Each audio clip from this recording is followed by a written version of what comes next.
അസ്സലാമു അലൈക്കും വറഹ്മത്തുള്ളാഹി. ഉസ്താദെ, ഈ ഓരോ ഇഷാ എന്ന് പറഞ്ഞല്ലോ, അവിടെ ഈ ഇഷാക്ക് പ്രത്യേകമായ ഒരു പേര് പറയാറുണ്ട്. ഈ ആത്തമത്ത് എന്ന് പറയപ്പെടുന്ന ഇഷാ നിസ്കാരത്തെ ആത്തമത്ത് സമയത്തിലേക്ക് മാറ്റി എന്ന് ചില ഹദീസുകൾ കാണാം. എന്താണ് ഈ ആത്തമത്ത് എന്നൊന്ന് വിശദീകരിച്ചാൽ നല്ലതായിരുന്നു. വൈക്ക് വിട്ട്. അസ്സലാമു അലൈക്കും.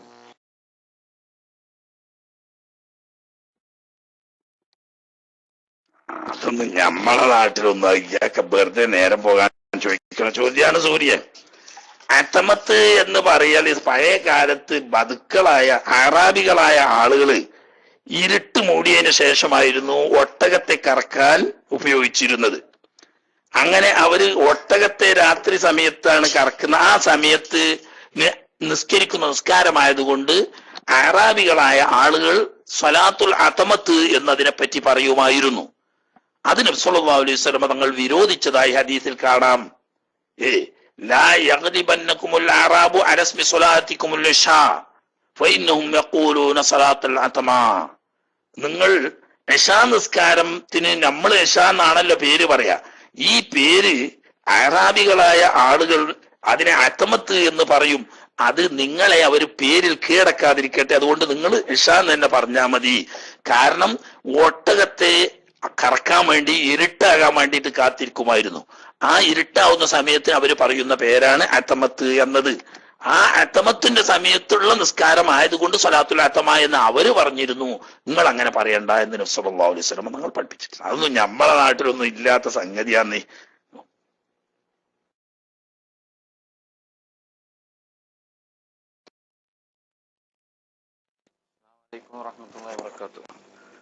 ഒരു സംശയം. നമ്മുടെ നിസ്കാരങ്ങള് ഓരോ നബിമാരും ഒക്കെ പറഞ്ഞു. പക്ഷെ ഈ നിസ്കാരത്തിന്റെ രൂപം ഇന്നത്തെ നമ്മുടെ നിസ്കാരം പോലെ തന്നെ ആയിരുന്നോ? അതിന്റെ ദൈർഘ്യവും അതിന്റെ ഫർളുകളും ഷർത്തുകളും സുന്നത്തുകളും ഒക്കെ അങ്ങനെ തന്നെ ആയിരുന്നോ എന്നൊരു സംശയം ഉണ്ട്. അതും കൂടി ഒന്ന് പറഞ്ഞാൽ നന്നായിരിക്കും. അസ്സലാമു അലൈക്കും.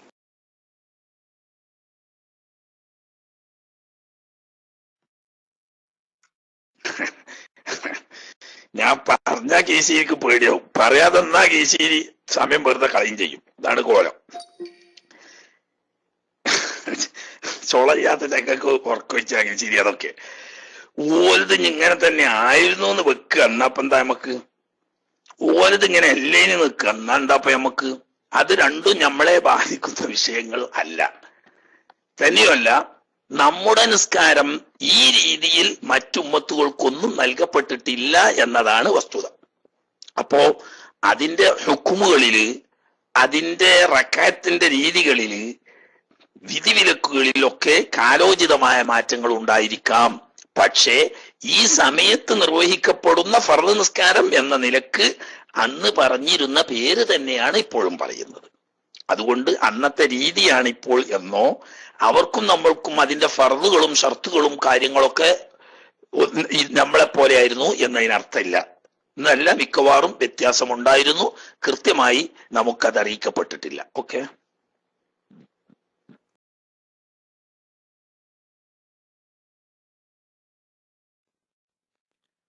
അസ്സലാമു അലൈക്കും വറഹ്മത്തുള്ളാഹി വബറകാതുഹു. അത് വിഷയവുമായി ബന്ധപ്പെട്ട ചോദ്യമല്ല, എന്നാലും ഫിഖ്ഹിയാണ്, അതുകൊണ്ട് ചോദിക്കുന്നു.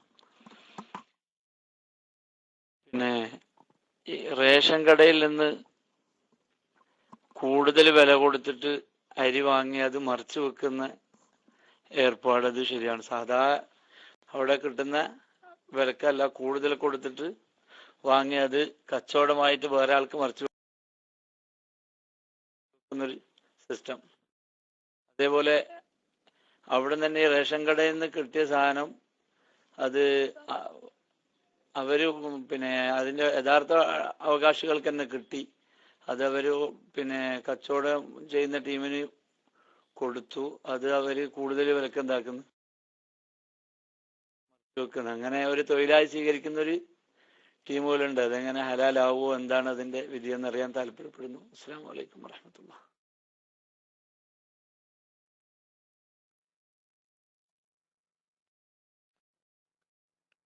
വഅലൈക്കും അസ്സലാം വറഹ്മത്തുള്ളാഹി.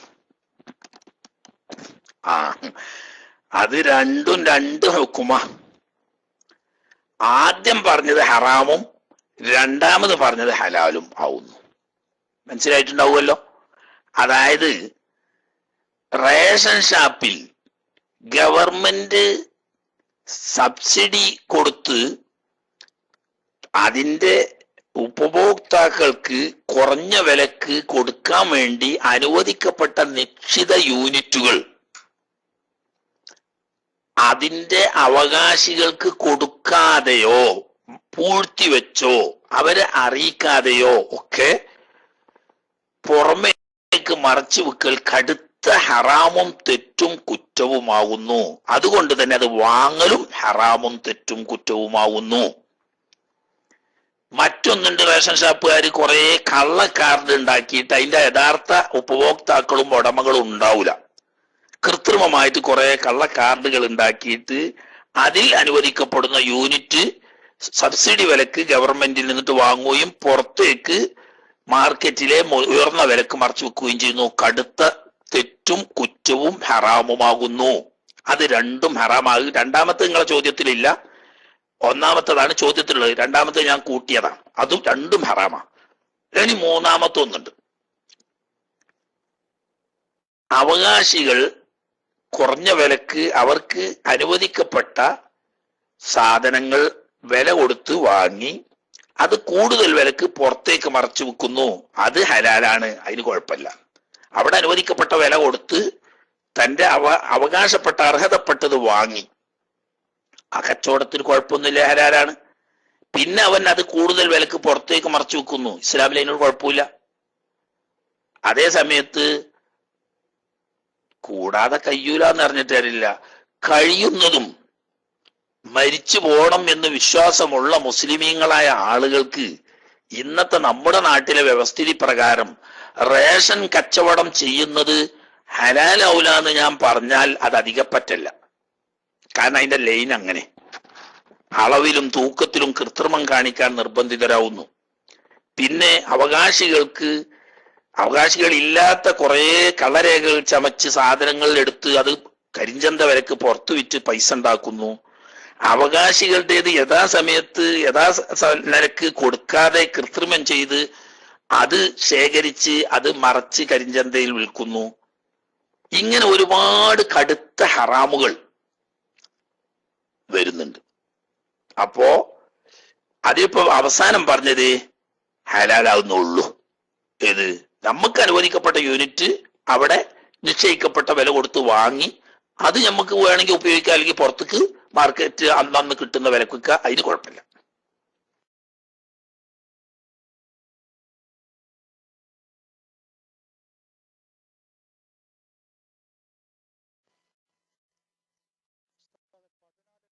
ആൺകുട്ടി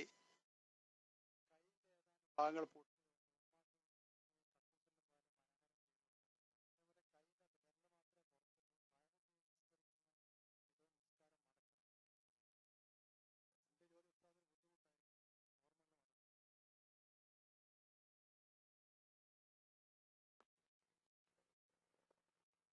കുട്ടിയുടെ കൈക്ക് തകരാറ് വല്ലതും സംഭവിച്ചു, കൈകൊണ്ട് മറക്കിരുന്ന കഴുകാൻ പറ്റാത്ത സാഹചര്യത്തിൽ ഉമ്മാക്ക് കഴുകി കൊടുക്കാൻ പറ്റുമോ? ശരിക്കും മുട്ടുപൊക്കിളട ഉമ്മയാണെങ്കിലും ബാപ്പയാണെങ്കിലും ഔറത്ത് തന്നെയാണ്. മറ്റു മാർഗമില്ലാതെ ലറൂറത്തുണ്ടെങ്കിൽ മാത്രമേ അത് അനുവദനീയമാവൂ.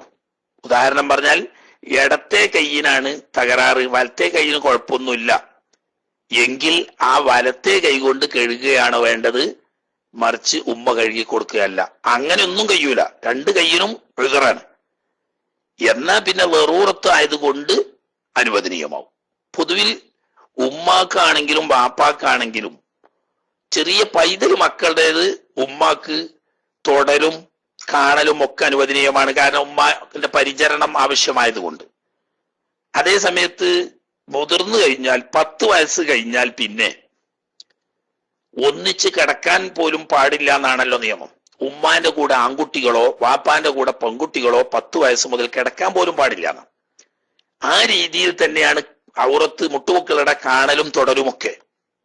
പക്ഷെ ഇവിടെ വേറെ നിവൃത്തിയില്ലാതെ ലറൂറത്തിന്റെ ഒരു കാര്യമായതുകൊണ്ട് കുട്ടീന്റെ കൈ ഉഴുതറ് കൊണ്ടിട്ട് കഴുകാൻ പറ്റാതെ വന്നപ്പോൾ ആ ഉഴുതറിന് വേണ്ടിയിട്ട് കഴുകാം. എന്നാലും കൈക്കോറയുടെ പോലത്തെ ഇടുന്നത് നല്ലതാണ്.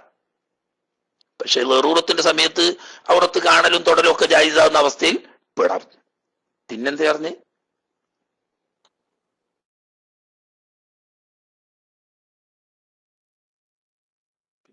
ഞാൻ മനസ്സിലായില്ല.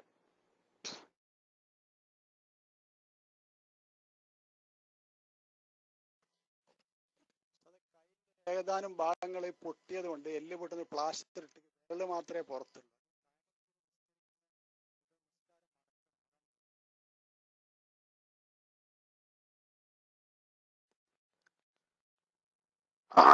തയമ്മം കയ്യിന് പൊട്ടോ മുറിയോ ഏറ്റിട്ട് പ്ലാസ്റ്റർ ഇട്ടിട്ടുണ്ട്. അങ്ങനെ നിസ്കരിച്ചാൽ ഷാഫി മദ്ഹബ് അനുസരിച്ച് പിന്നീട് മടക്കി നിസ്കരിക്കണം. അതായത് ഇപ്പൊ ഉദു സാധാരണ പോലെ ഉദു എടുക്കണം. ഈ പ്ലാസ്റ്ററിന്റെ മുകളിൽ ഉൾപ്പെടെ മുറിയില്ലാത്ത കെട്ടില്ലാത്ത സ്ഥലത്തൊക്കെ കഴുകണം. എന്നിട്ട് തയമ്മം ചെയ്യുകയും വേണം. എന്നാലും പിന്നീട് മടക്കി നിസ്കരിക്കുകയും വേണം. അതിന് കാരണം പറയുന്നത് പ്ലാസ്റ്റർ ഉള്ളത് കൊണ്ട് ആ കൈ കഴുകാൻ കഴിയുന്നില്ല. അപ്പോ വുളു പൂർത്തിയാകുന്നില്ല. അതിന് പകരം തയമ്മാണ്. തയമ്മത്തിന് അവയവമാണല്ലോ മുഖവും രണ്ട് കൈ മുട്ടുൾപ്പെടെയും. അപ്പൊ ഒരു കൈ പ്ലാസ്റ്റർ ഇടുമ്പോ ആ കൈയും പൂർണ്ണമായിട്ട് തയമ്മം ചെയ്യാനും കഴിയുന്നില്ല. അപ്പൊ തയമ്മവും പൂർണ്ണമാകുന്നില്ല, വുളുവും പൂർണ്ണമാകുന്നില്ല എന്നതുകൊണ്ട് പിന്നീട് മടക്കി നിസ്കരിക്കൽ വുജൂബാണ് എന്നാണ് ഷാഫി മദ്ഹബിലെ മുഅ്തമദ്. അപ്പോ ഒരു പക്ഷേ സൂക്ഷ്മതയ്ക്ക് വേണ്ടി അങ്ങനെ ഷാഫി മദ്ഹബ് അനുസരിച്ച് തൽക്കാലം നിസ്കരിക്കൽ വുജൂബാണ്, പിന്നീട് സുക്കേട് മാറിയതിനു ശേഷം ആ നിസ്കാരം ഖളാ വീട്ടാം.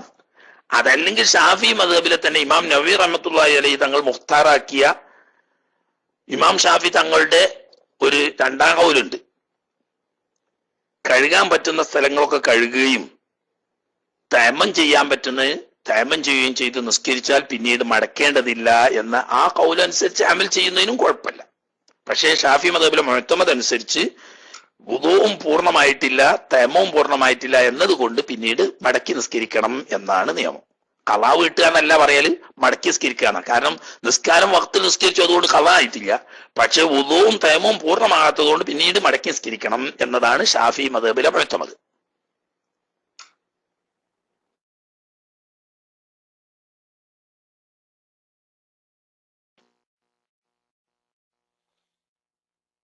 അതെ, ഒരു ചോദ്യം.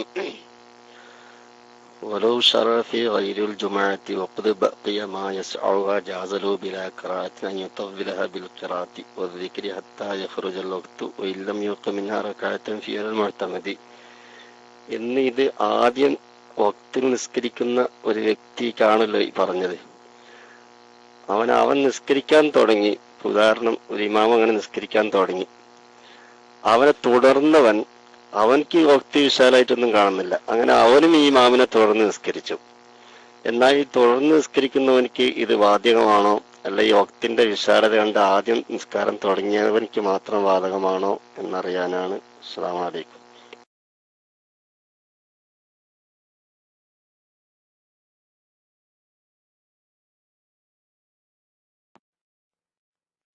ആ പറഞ്ഞ മസാല തന്നെ തിരിഞ്ഞിട്ടില്ലേ സൂര്യ? എന്താ ഇപ്പൊ നിങ്ങള് ഈ ചോദിച്ചെന്ന് എനിക്ക് മനസ്സിലായത്. നിങ്ങൾക്ക് ആ പറഞ്ഞ കൊടുത്ത മസാല തന്നെ തിരിഞ്ഞിട്ടില്ല എന്നാ.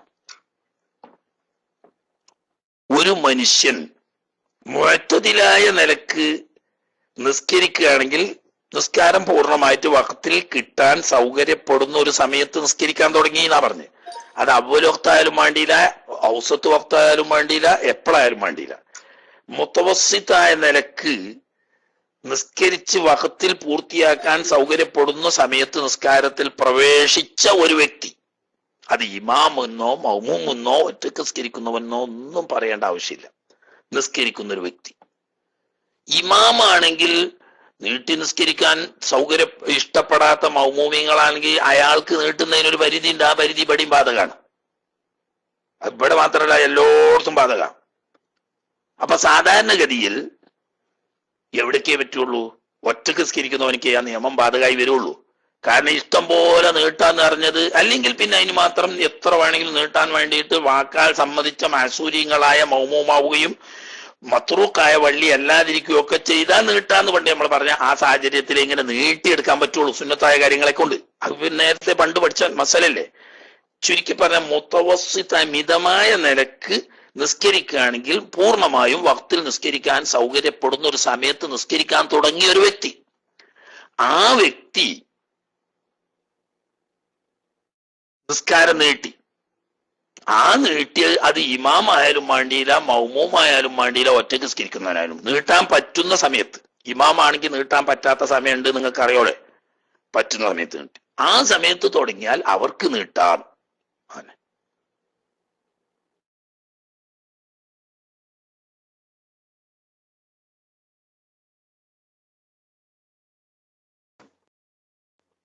അസ്സലാമു അലൈക്കും വറഹ്മത്തുള്ളാഹി. കേൾക്കുന്നുണ്ടോ ഉസ്താദെ? എനിക്കൊരു സംശയം. നമ്മൾ തഹിയ്യത്ത് നിസ്കരിക്കുമ്പോൾ അതിന്റെ കൂടെ റവാത്തിബിന്റെ നിയ്യത്ത് കരുതാമോ? അല്ലെങ്കിൽ നമ്മൾ റവാത്തിബ് നിസ്കരിക്കുമ്പോൾ സമയമൊന്നും കിട്ടിയില്ല, അപ്പൊ തഹിയ്യത്തിന്റെ നിയ്യത്ത് ഒരുമിച്ച് കരുതി രണ്ടും ഒറ്റ നിയ്യത്തിൽ രണ്ടും പോകോ എന്നുള്ളതാണ്. അസ്സലാമു അലൈക്കും.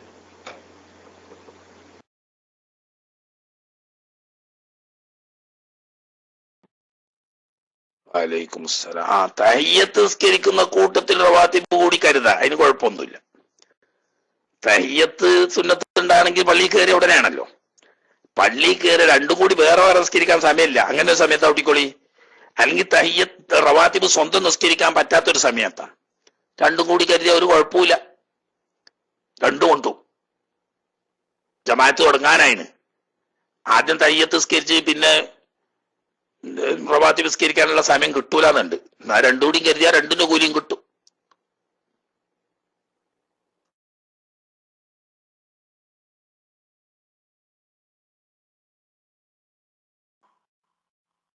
അസ്സലാമലൈക്കും. കുട്ടിന്റെ മുടി കളയുമ്പോ അതിന്റെ മുടിന്റെ തൂക്കത്തിന്റെ തോത് അനുസരിച്ച് വെള്ളിയോ സ്വർണ്ണ ദാനം ചെയ്യണം എന്ന് പറഞ്ഞ സുന്നത്തുണ്ടല്ലോ. അപ്പോ അത് പണമായിട്ട് അതിന്റെ തോത് അനുസരിച്ച് പണമായിട്ട് ഇത് ദാനം ചെയ്താൽ മതിയാവോ, അല്ലെങ്കിൽ സ്വർണ്ണ വെള്ളിയോ തന്നെ ദാനം ചെയ്യണമെന്നുണ്ടോ? ഇതിന്റെ കൂടെ വേറെ ചോദ്യം കൂടെ ഉണ്ടാവും, ഞാൻ ഇത് കഴിഞ്ഞിട്ട് ഇൻഷാ അല്ലാഹ് ഞാൻ ചോദിക്കണ്ടേ. ഓക്കെ, അസ്സലാമു അലൈക്കും.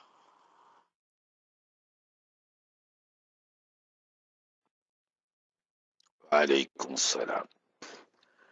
കുട്ടികളുടെ പിറവിമുടി കളയുമ്പോ ആ മുടിയുടെ തൂക്കത്തിൽ സ്വർണമോ വെള്ളിയോ സദഖ ചെയ്യൽ സുന്നത്താണ്. അതായത് ഈ സിൽസിലപ്പെട്ട ചോദ്യം, ആ സ്ഥാനത്ത് ഈ സുന്നത്ത് കിട്ടണമെങ്കിൽ സ്വർണം വെള്ളിയും തന്നെ വേണമോ, അതല്ല ആ സ്ഥാനത്ത് പൈസ കൊടുത്താൽ മതിയാവുമോ? ശരിക്ക് സാധിക്കുമെങ്കിൽ സ്വർണമോ വെള്ളിയോ കൊടുക്കുന്നതാണ് നല്ലത്. എന്നാൽ ഇന്നത്തെ നിലവിലുള്ള കറൻസികളൊക്കെ ഈ സ്വർണ്ണ നാണയത്തിന്റെയോ വെള്ളി നാണയത്തിന്റെയോ സ്ഥാനത്ത് നിൽക്കുന്നതായത് കൊണ്ട് എത്ര ഗ്രാം തൂക്കമുണ്ടോ മുടിയെങ്കിൽ അത്രയും ഗ്രാം സ്വർണത്തിന്റെയോ അല്ലെങ്കിൽ വെള്ളിയുടെയോ വില കണക്കാക്കി സാധുക്കളായ ആളുകൾക്ക് സദഖ ചെയ്താലും ഈ കൂലി കിട്ടും. എന്നാൽ പൊന്നോ വെള്ളിയോ ആയിട്ട് കൊടുക്കുകയാണെങ്കിൽ അതാണ് ഏറ്റവും നല്ലത്. എന്നാ പിന്നെ അഭിപ്രായ വ്യത്യാസത്തിന് വഴിയേ ഇല്ല. ആ സ്ഥാനത്ത് പൊന്നിന്റെയും വെള്ളിയുടെയും അഥവാ സ്വർണ്ണ നാണയത്തിന്റെയും വെള്ളി നാണയത്തിന്റെയും സ്ഥാനത്ത് ഇന്ന് കറൻസികളാണ് ഉപയോഗിക്കുന്നത് എന്നതുകൊണ്ട് അത്രയും തൂക്കം പൊന്നിന് അല്ലെങ്കിൽ വെള്ളിക്ക് എത്ര വില വരും എന്ന് കണക്കാക്കി കൊടുത്താലും സുന്നത്ത് കിട്ടും. ഓക്കെ.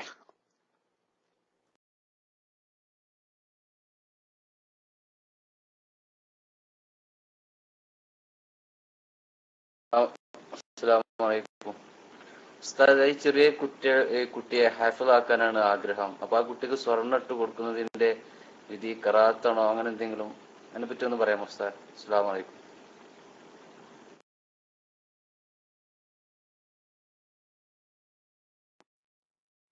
വലൈക്കും സലാം. കുട്ടികൾക്ക് വകതിരിവ് എത്തുന്ന പ്രായം വരെ സ്വർണം അല്ലെങ്കിൽ വെള്ളി ആഭരണങ്ങൾ ഉപയോഗിക്കുന്നതുകൊണ്ട് കറാത്ത് പോലും ഇല്ല. ശരി. തമ്മീസിന്റെ പ്രായം എത്തിയാൽ പിന്നീട് അത് ഒഴിവാക്കേണ്ടതാണ്. അത് നാട്ടിൽ നമ്മളെ സാധാരണ നാട്ടിൽ നടപ്പനുസരിച്ച് തമ്മീസിന്റെ പ്രായം ആകുന്നതിന് മുമ്പ് തന്നെ ഒക്കെ ഒഴിവാക്കുമല്ലോ. ചെറിയ മക്കൾക്ക് അത് ഹലാലാണ്, കറാത്ത് പോലുമില്ല എന്നതാണ് ഷാഫി മദ്ഹബ്. അതുകൊണ്ട് അത് ഉപയോഗിക്കാവുന്നതാണ്, കറാത്തില്ല. കുട്ടി ഹാഫിളാവട്ടെ, നല്ല സ്വാലിഹീങ്ങളിൽ പെടുമാട്ടെ എന്ന് ദുആ ചെയ്യുന്നു. അത് കുട്ടി പ്രായത്തിൽ തമീസ് ആകുന്നതിന് മുമ്പ് ആഭരണം ഉപയോഗിക്കുന്നതുമായിട്ട് അതിന് ബന്ധമൊന്നുമില്ല. ഓക്കെ.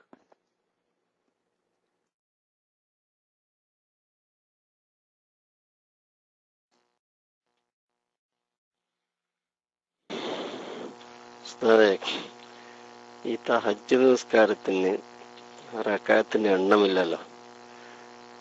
ഒരഭിപ്രായത്തിൽ 12 റക്അത്താണെന്ന് പറഞ്ഞ പണ്ഡിതന്മാർ ഉണ്ട്. ആ നിലക്ക് ഇശാക്ക് ശേഷം അല്പസമയം ഉറങ്ങി, എന്നിട്ട് ഇശാ നിസ്കരിക്കുമ്പോൾ, ഇശാന്റെ മുമ്പുള്ള സുന്നത്ത് നിസ്കരിക്കുമ്പോൾ തഹജ്ജുദ് നിസ്കാരത്തിൽ കൂടെ കരുതി, ഫർള് നിസ്കരിക്കുമ്പോഴും തഹജ്ജുദ് നിസ്കാരത്തിനും കൂടെ കരുതി, അതിന്റെ ശേഷമുള്ള നിസ്കാരത്തിലും കരുതി, പിന്നെ 3 റക്അത്തോ അതിന്റെ വേറെയുള്ള നിസ്കാരത്തിലൊക്കെ തഹജ്ജുദ് നിസ്കാരത്തിൽ കരുതിയാൽ ഈ റക്അത്തുകളുടെയും ശ്രേഷ്ഠത ഈ നിസ്കരിച്ച നിസ്കാരത്തിന്റെ കൂടെയും കിട്ടുകയില്ല എന്നാണ് ചോദ്യം. മൈക്ക് വിട്ടു. അസ്സലാമു അലൈക്കും.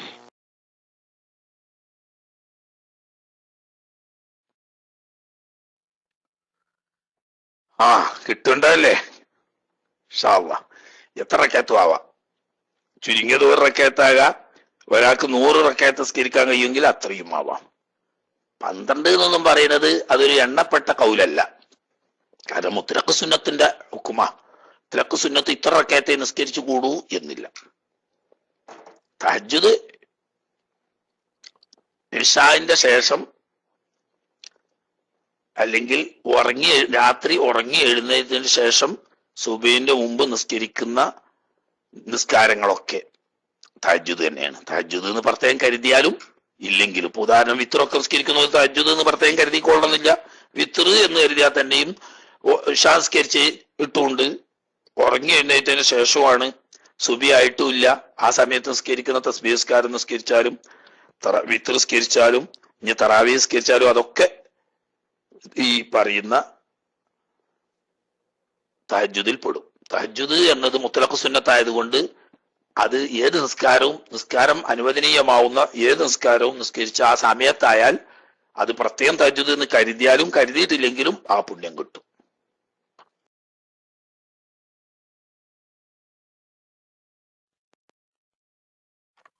അസ്സലാമലൈക്കും. അതെ, പിന്നെ ജുമാക്ക് മുമ്പ് പ്രസംഗം നടത്തുന്നതിനെ പറ്റി, അതായത് 2 വിഭാഗക്കാർ, ഇപ്പൊ എ പി ആയാലും ഇ കെ വിഭാഗമായാലും എ പി വിഭാഗമായാലും നടത്താൻ പാടില്ല എന്ന് പറയുന്നു, എന്നിട്ട് 2 പേരും നടത്തുന്നുണ്ട്. പിന്നെ അത് ബുദ്ധിമുട്ട് ഉള്ള ചില കമ്മിറ്റിക്കാരെ ബുദ്ധിമുട്ടുണ്ട്, അതല്ലെങ്കിൽ മുമ്പത്തെ ഖത്തീബ് അവിടെ തറപ്രസംഗം നടത്തിയെന്നത് കൊണ്ട് ചിലർ നടത്തപ്പെടേണ്ടി വരുന്നു. ഇങ്ങനെയുള്ള സന്ദർഭത്തിലല്ലോ ഖത്തീബന്മാർ എന്താ ചെയ്യേണ്ടതെന്നൊരു ഉപദേശം പ്രതീക്ഷിക്കുന്നു. അസ്സലാമു അലൈക്കും.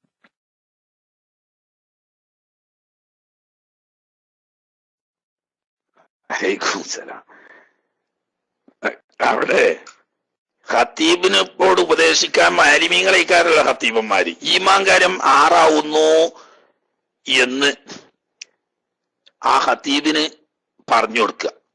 എന്നിട്ട് മനസ്സിലാണില്ലെങ്കിൽ 1ാം ക്ലാസ്സിലെ കുട്ടികൾക്കുണ്ടൊരു പാട്ട്, ഈമാൻ കാര്യം ആറാണ്, അവകൾ അറിയൽ ഫർളാണ്, ഈമാൻ ഇസ്ലാം അറിഞ്ഞില്ലെങ്കിൽ അവരുടെ ഭവനം എങ്ങനെ നരകം അവരുടെ വീടാണ് എന്ന് പറഞ്ഞിട്ട് കലിമ ഷഹാദത്ത്, ഇങ്ങനെ അള്ളാഹുവിലുള്ള വിശ്വാസം. 6ാമത്തേത് നന്മയും തിന്മയും അള്ളാഹുവിൽ നിന്നാണെന്ന് വിശ്വസിക്കുന്ന ഖദർ എന്ന് പറഞ്ഞിട്ട് ഒന്നുണ്ടെന്നും 5യിൽ വിശ്വസിക്കേണ്ടതില്ല എന്നും ഖത്തീബമാരോട് പറയുകയാവുന്നു അതിനുള്ള ശരിയായ വഴി. ചില സാധുക്കൾ 5യിൽ വിശ്വസിച്ചിട്ടുള്ളൂ. മനസ്സിലായില്ലേ? ഖൈർ അള്ളാഹുവിൽ നിന്നൊക്കെ തന്നെയാണെങ്കിലും ഷെറ് ചിലപ്പോ കമ്മിറ്റിക്കാരിൽ നിന്ന് ഉണ്ടാവും എന്ന് വിശ്വസിക്കുന്ന ചില വഫാഉൽ ഖത്തീബന്മാരുണ്ട്. അവരാണ് കമ്മിറ്റിക്കാർ കണ്ണുരുട്ടി പഠിപ്പിക്കും, അല്ലെങ്കിൽ കമ്മിറ്റിക്കാർ പിരിച്ചുവിടും. അലംതക്കുൻ അർദുല്ലാഹി വാസിഅത്തൻ ഫതുഹാജിറു ഫിഹാ എന്ന് ഖുർആൻ പറഞ്ഞില്ലേ? അപ്പള്ളിക്കൽ നിൽക്കുകയാണെങ്കിൽ തറ വേണം, ഇല്ല ഞാൻ കയ്യൂല, എന്നാ പോയിക്കോളീന്ന്. ദുന്യാവ് വിചാരല്ലേ? അള്ളാഹു തആല പറയാണ് അലംതക്കുൻ അർദുല്ലാഹി വാസിഅത്തൻ ഫതുഹാജിറു ഫിഹാ, ഒരുത്തീന്ന് പറ്റൂലെങ്കിൽ വേറൊരുത്തേക്ക് പോയിക്കോളീന്ന്. അവിടെ തന്നെ നിന്നോളണമെന്നേ. അപ്പൊ ഈമാൻ കാര്യം 6 വിശ്വസിക്കണം എന്ന് ഉപദേശിക്കുകയും അള്ളാഹുവിന്റെ ഭൂമി വിശാലമാണ്, ഒരുത്തിന്ന് പിരിച്ചു വിട്ടാൽ വേറൊരുത്തിന് ജോലി കിട്ടും എന്ന് പറഞ്ഞു കൊടുക്കുകയും ചെയ്യുക. എന്നിട്ട് നബി സല്ലല്ലാഹു അലൈഹി വസല്ലം തങ്ങൾ വിരോധിച്ചതായി ഇമാം അബൂ ദാവൂദ് റളിയല്ലാഹു തആല അൻഹുവിന്റെ ഹദീസിൽ വന്നതാണ്. ജുമാ ദിവസം ജുമാ ഖുതുബക്ക് മുമ്പ് ഇൽമിന് വേണ്ടിയിട്ട് ഹൽക്ക കെട്ടൽ നബി സല്ലല്ലാഹു അലൈഹി വസല്ലം തങ്ങൾ വിരോധിച്ചിരിക്കുന്നു. അതിൽ വിശ്വസിച്ച് അള്ളാഹിന്റെ റസൂല് പറഞ്ഞത് സ്വീകരിച്ച് ഈമാൻ കാര്യം 6 എന്ന് വിശ്വസിച്ച് അള്ളാഹിന്റെ ഭൂമി വിശാലമാണെന്ന് മനസ്സിലാക്കുക. അങ്ങനെ ഉറച്ചു നിന്ന ഓന് മോമിനായി ജീവിച്ച് മരിക്കുക. ഇല്ലെങ്കിലോ ആൾക്കൊപ്പിച്ചും അവസരത്തിനൊപ്പിച്ചും നാട്ടിനൊപ്പിച്ചും ഒക്കെ നിൽക്കുകയാണെങ്കിൽ അതിങ്ങനെ ഒരു അയകുഴമ്പനായിട്ട് പോവും. അത് ദീനല്ല.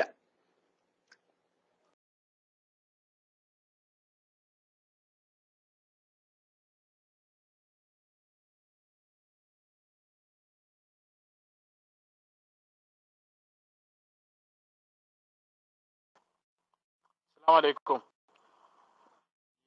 മഞ്ഞേരിയോ മൈക്ക് എടുക്കാത്തോണ്ട് എടുത്തതാണ് കേട്ടോ. പിന്നെ ഞാൻ നേരത്തെ ചോദിച്ചതിനോട് അനുബന്ധമായിട്ടുള്ള ചോദ്യം തന്നെയാണ്. അതായത് മുതിർന്നവരെ ഹക്കീക്ക പ്രായപൂർത്തിയായതിനു ശേഷം അവരിൽ രക്ഷിതാക്കളിൽ നിന്ന് മാറിയിട്ട് അവർക്ക് സുന്നത്തായി വരുമെന്ന് കേട്ടിട്ടുണ്ട്. അപ്പൊ അത് സ്വന്തം നാട്ടിൽ തന്നെ അറക്കണം എന്നുണ്ടോ, അല്ലെങ്കിൽ വേറെ ഏതെങ്കിലും നാട്ടിൽ നടത്താലും ഈ സുന്നത്ത് വിടുക എന്നുള്ളത് ഒന്ന് പറഞ്ഞു തന്നാല് ഉപകാരമായിരുന്നു. റിലീസ് ചെയ്യാണ്. അസ്സലാമു അലൈക്കും.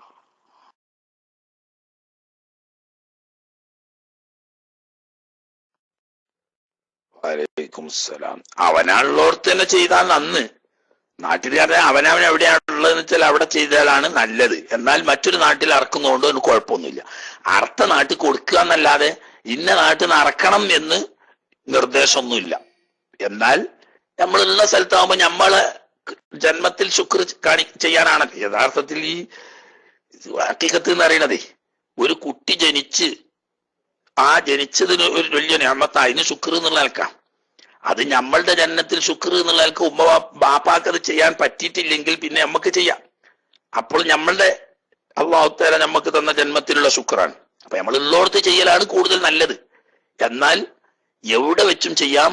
ആ അർത്ഥോടത്ത് കൊടുക്കലാണ് അതിന്റെ ശരിയായ രീതി എന്നല്ലാതെ ഇന്ന സ്ഥലത്ത് ഇറക്കണം എന്ന് പ്രത്യേക നിർദ്ദേശമില്ല. മറ്റൊരു നാട്ടിൽ ഇറക്കുന്നതുകൊണ്ട് കുഴപ്പമൊന്നുമില്ല.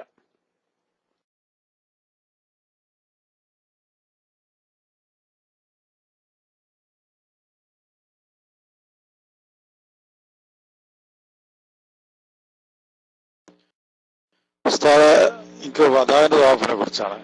നമ്മള് സാധാരണ ജിദ്ദക്കാരായ ആൾക്കാര് ഉംറയൊക്കെ ചെയ്ത് പോകുമ്പോ നമ്മള് സാധാരണഗതിയിൽ വദാന്റെ തവാഫ് ചെയ്യാറില്ല. ഇനിയിപ്പോ ജിദ്ദക്ക് എത്തി കൊണ്ട് ഇപ്പൊ ഉദാഹരണത്തിന് റിയാദിലേക്കൊക്കെ പോകേണ്ട ആവശ്യം വരികയാണെങ്കിൽ പിന്നെ വീണ്ടും പോയി വദാന്റെ തവാഫ് ചെയ്യേണ്ടതുണ്ടോ എന്ന് പറഞ്ഞു തന്നായിരുന്നു. അസ്സലാമു അലൈക്കും വറഹ്മത്തുള്ളാഹി.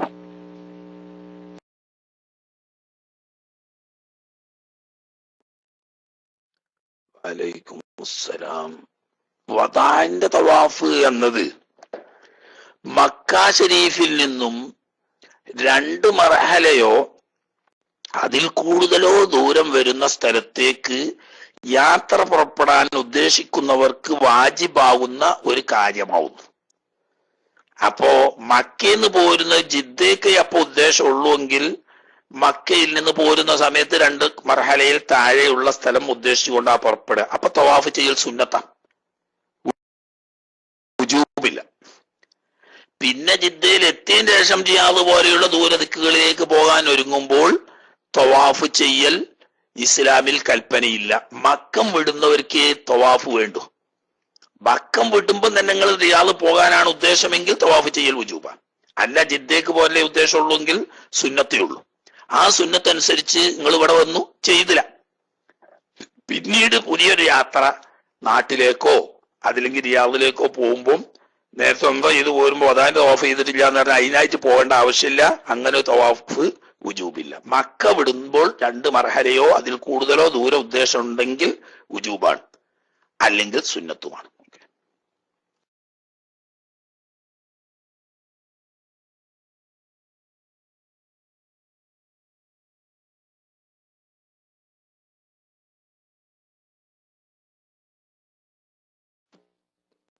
അസ്സലാമു അലൈക്കും വറഹ്മത്തുള്ളാഹി. മുന്നിലുള്ള ആൾക്കാർ എടുക്കാത്തവരാണ് ഉസ്താദ്. പിന്നെ നമ്മൾ ഈ സ്വർണത്തിന് വിൽക്കുമ്പോ ആദ്യം നമ്മൾ സ്വർണത്തിന്റെ വില കൈപ്പറ്റണമെന്ന് പറഞ്ഞല്ലോ. ഇപ്പോഴത്തെ സാഹചര്യത്തിൽ ഇപ്പൊ ഒരു 5 ലക്ഷത്തിനോ അല്ലെങ്കിൽ 4 ലക്ഷത്തിനോ ഒക്കെ വിൽക്കുകയാണെങ്കിൽ അതിന്റെ പിന്നെ ജ്വല്ലറി കാർഡിൽ നിന്ന് അതിന്റെ ചെക്ക് കൈപ്പറ്റിയാൽ മതിയോ, അങ്ങനെ തിരിച്ചു കൊടുത്താൽ മതിയാവോ എന്ന് പറഞ്ഞ. അസ്സലാമു അലൈക്കും വറഹ്മത്തുള്ളാഹി.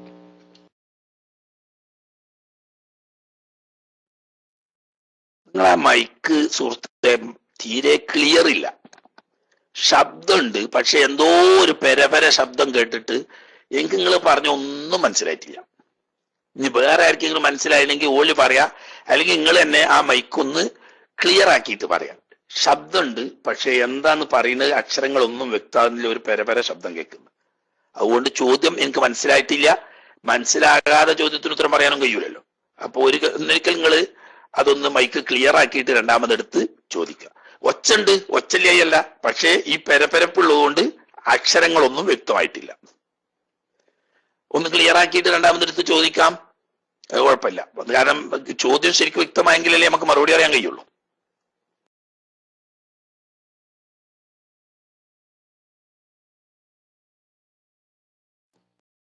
അസ്സലാമു അലൈക്കും. ക്ലിയർ ആണോ? ഹലോ, അസ്സലാമു അലൈക്കും.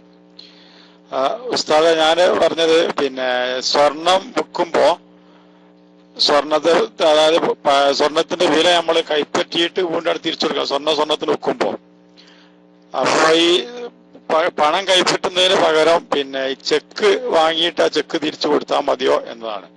ഇപ്പൊ ലക്ഷക്കണക്കിന് 2-3 ലക്ഷമൊക്കെ ചിലപ്പോൾ ഉണ്ടാകുകയാണെങ്കിൽ ചിലപ്പോ ജ്വല്ലറി കാർഡ് റെഡി കാശ് ഉണ്ടാവില്ല. അപ്പൊ ചിലപ്പോ ചെക്കായിരിക്കും തരിക. കേട്ടിട്ടുണ്ടാവുന്ന മനസ്സിലാക്കുന്നു. അസ്സലാമു അലൈക്കും വറഹ്മത്തുള്ളാഹി.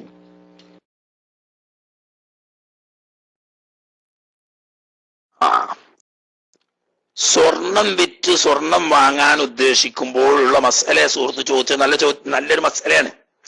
നമ്മളിപ്പോ ഉദാഹരണം പഴയ സ്വർണം ഒന്നിച്ച് സ്വർണ്ണക്കടക്കാർക്ക് കൊടുക്കുന്നു, എന്നിട്ട് നമുക്ക് പുതിയ സ്വർണ്ണാഭരണം വാങ്ങണം. അവിടെ സ്വർണം കൊടുത്ത് സ്വർണം വാങ്ങുമ്പോൾ വലിയ പ്രശ്നം വരും. കാരണം എന്ന് വെച്ചാൽ പഴയ പൊന്നിന്റെ തൂക്കത്തിന് പുതിയ പൊന്ന് എന്തായാലും കിട്ടൂലല്ലോ. തൂക്ക വ്യത്യാസത്തിന് വിൽക്കാനോട്ട് പാടില്ല. അപ്പൊ പിന്നെ അവിടെ ചെയ്യൽ എന്താന്ന് വെച്ചാല് നമ്മൾ കൊണ്ടുപോയ പഴയ സ്വർണം വിലക്ക് വിൽക്കുന്നു, എന്നിട്ട് നമ്മൾ പുതിയ സ്വർണം വിലക്ക് വാങ്ങുന്നു. അപ്പൊ 2 സ്വതന്ത്ര കച്ചവടമായി. അപ്പൊ പിന്നെ പലിശന്റെ പ്രശ്നമില്ല. ഇവിടെ സുഹൃത്ത് ചോദിച്ചത് നല്ലൊരു ചോദ്യമാണ്. ഇപ്പൊ കുറച്ചെന്തെങ്കിലും തോന വെള്ളുണ്ടോ, 10-25 പേസോടെ നമ്മൾ കൊടുത്തിട്ട് കുട്ടികൾക്ക് പുതിയ ആഭരണം വാങ്ങാൻ ഉദ്ദേശിക്കുന്നു. ഇവിടെ നമ്മൾ ഈ പഴയ സ്വർണത്തിന്റെ വില കണക്കാക്കി നമ്മൾ കച്ചവടം ചെയ്തു, കച്ചവടം മുറിഞ്ഞു. അതിന് കാശായിട്ട് ചിലപ്പം തന്നു വരില്ല, ചെക്ക് എഴുതി തരേക്കാരം. അങ്ങനെ ചെക്ക് എഴുതി തന്ന് പിന്നെ രണ്ടാമത് എന്താക്കുന്നു, നമ്മൾ സ്വർണം നമ്മൾ അയാളോട് കച്ചവടം ചെയ്ത് വാങ്ങുന്നു. ആ വാങ്ങിയേക്ക് നമ്മൾ എന്താക്കുന്നു, ഈ ചെക്ക് തന്നെ തിരിച്ചു കൊടുക്കുന്നു. ഒരു കുഴപ്പമില്ല, കാശ് കിട്ടുന്നതിന് തുല്യാണ് ചെക്ക്. കാരണം എന്താന്ന് വെച്ചാൽ അതിന്റെ വസൂക്കാണ് വേണ്ടിയിട്ട് നമ്മൾ ഇത്ര ഉറുപ്പ്യ ഞാൻ എനിക്ക് തരാനുണ്ട്, അല്ലെങ്കിൽ എന്റെ ഇന്ന അക്കൗണ്ടിൽ നിനക്ക് ഇത്ര ഉറുപ്പ്യ ഉണ്ട് എന്ന് പറഞ്ഞിട്ടുള്ള അതിന്റെ ഒരു രേഖയാണല്ലോ ഇപ്പൊ ഈ ചെക്ക് അറിയുന്നത്. അപ്പൊ ആ കാശ് നമ്മൾ കൈപ്പറ്റാൻ ഉള്ള രേഖയാണ്. ആ രേഖ നമ്മൾക്ക് അവകാശപ്പെട്ട് തന്ന് നമ്മൾ കബൂൽ ചെയ്തു, നമ്മൾ ഏറ്റെടുത്തതോടുകൂടി അത് നമ്മളെ കാശായി മാറി. അയാള് നമുക്കത് തന്നു കഴിഞ്ഞു, നമ്മളത് ഏറ്റെടുത്ത സ്ഥാനായി. ആ കച്ചവടം അവിടെ പൂർത്തിയായിട്ട് രണ്ടാമത്തെ പുതിയ കച്ചവടത്തിന് നമുക്ക് അവകാശപ്പെട്ട ഈ കാശ് അയാൾക്ക് തിരിച്ചു കൊടുക്കുന്ന കുഴപ്പമൊന്നുമില്ല. മറ്റേ പ്രശ്നം എന്താ വെച്ചാൽ ഇങ്ങനൊരു കച്ചവടം നടക്കാതെ സ്വർണം കൊടുത്ത് സ്വർണം വാങ്ങുമ്പം ഒരേ തൂക്കത്തിൽ ആയിരിക്കൽ ഷർത്താണ്. അതെന്തായാലും കിട്ടൂലല്ലോ. പുതിയ സ്വർണത്തിന്റെ വിലയും പഴയ സ്വർണത്തിന്റെ വിലയും വ്യത്യാസമല്ലേ. അതിൽ നിന്ന് രക്ഷപ്പെടാൻ വേണ്ടിയിട്ട് കാശായിട്ട് കയ്യിൽ വാങ്ങിക്കൊള്ളണമെന്നില്ല, 2 ഇടപാട് വേറെ വേറെ നടത്തിയാൽ മതി. അതിന് ചെക്കായാലും കുഴപ്പമൊന്നുമില്ല.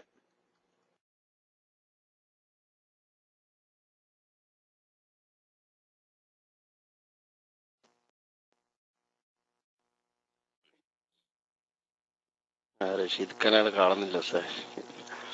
പിന്നെ സാർ ചെറിയ ചോദ്യം, ഞാൻ കഴിഞ്ഞ പാഠത്തിലാണ് ഈ തലയെക്കെട്ട് കെട്ടലും മേൽത്തട്ട മുടല് കമ്മീസ് ധരിക്കലും എന്നൊക്കെ പറഞ്ഞു. അത് ആമായി പറഞ്ഞതാണ്. ഇത് എല്ലാവർക്കും ആലിമ്യങ്ങൾക്കും സാധാരണക്കാർക്കും ഒരുപോലെയാണോ, അല്ലെങ്കിൽ അഥവാ ധരിക്കുകയാണെങ്കിൽ ഈ മേൽത്തട്ടൊക്കെ ആരാ ഇടേണ്ടതെന്നും അത് ധരിക്കുന്നതിന്റെ കോലും ഒന്ന് വിശദീകരിച്ചാൽ നന്നായിരിക്കും. അവിടെ അത് വിശദീകരിച്ചിട്ടില്ല. എന്ന് ഉണർത്തുന്നു. മൈക്കോട്ടെ. അസ്സലാമു അലൈക്കും.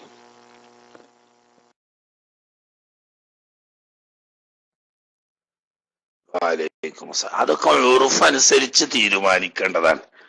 ഉലമാഇന്റെ പ്രത്യേകം അടയാളമായി ഒരു ഉറുഫ്, ഒരു നാട്ടു നടപ്പിൽ അംഗീകരിക്കപ്പെട്ട വേഷം ഉലമാ അല്ലാത്തവർ സ്വീകരിക്കുന്നതും ഉലമാ അല്ലാത്തവരുടെ വേഷമായി നാട്ടിൽ അംഗീകരിക്കപ്പെട്ട ഒരു വേഷം ഉലമാ സ്വീകരിക്കുന്നതും വിരോധിക്കപ്പെട്ടതാണ്. അപ്പൊ അത് ഉറുഫ് കൊണ്ടാണത് വേർതിരിക്കേണ്ടത്, അല്ലാതെ കൃത്യമായി ഇത് പറയാൻ കഴിയില്ല. ഓരോ നാട്ടിലെയും ഉറുഫ് അനുസരിച്ച് ആ നാട്ടിലുള്ള ഉലമാഇന്റെ വേഷത്തിൽ ആവരുത് അവാമ് അഥവാ സാധാരണക്കാർ, സാധാരണക്കാരുടെ വേഷത്തിലാവരുത് ഉലമാ. അതിന്റെ പ്രത്യേകം അല്ലെങ്കിൽ അത് അവരുടെ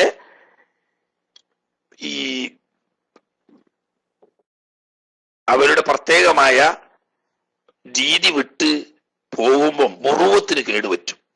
ഉലമാഇന്റെ മുറുവത്തിന് അത് ബാധിക്കും. തന്നെയല്ല അവാമുന്നാസ് തഗ്രീർ, മറ്റുള്ളവരെ തെറ്റിദ്ധരിപ്പിക്കാൻ ഇടവരും എന്നതുകൊണ്ട് ഓരോ നാട്ടിന്റെയും ഉറുഫ് അനുസരിച്ച് ഉലമാഇന്റെ പ്രത്യേക വേഷം അത് തലപ്പാവിലായാലും കുപ്പായത്തിലായാലും താടിയിലായാലും ഒക്കെ ഓരോ നാട്ടിന്റെയും ഉറുഫ് അനുസരിച്ച് ഉലമാഇന് അറിയപ്പെടുന്ന പ്രത്യേക വേഷത്തിൽ ഉലമാ ചെയ്യണം. ഉലമാ അല്ലാത്തവരുടെ പ്രത്യേക വേഷത്തിൽ ഉലമാവ് പാടില്ല, ഉലമാന്റെ വേഷത്തിൽ പ്രത്യേകക്കാരും പാടില്ല. അത് ഇന്ന രീതിയിൽ എന്ന് പറയാൻ പറ്റൂല. ഓരോ നാട്ടിന്റെയും ഉറുഫാണ് അത് നിർണയിക്കൽ.